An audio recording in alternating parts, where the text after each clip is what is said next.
বিসমিল্লাহির রহমানির রহিম। প্রিয় ব্যবসায়ীবৃন্দ,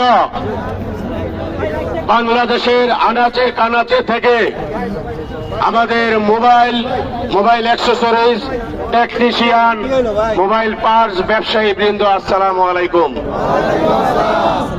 আপনারা অধীর আগ্রহে আমাদের কথা শোনার জন্য বসে আছেন। আপনাদের প্রতিনিধি হিসাবে আমাদেরকে পাঠিয়েছেন বিটিআরসির সাথে কথা বলতে।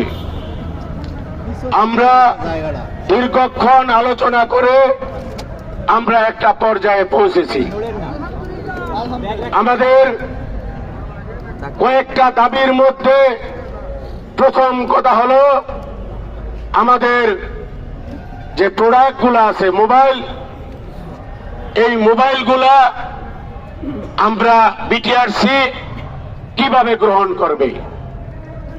তারা বলেছে আপনাদের সমস্ত প্রোডাক্ট আমরা নির্দ্বিধায় আমরা এনলিস্টেড করে দেব।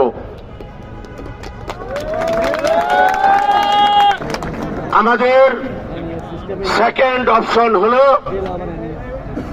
এনবিআর। আমাদের অবাধ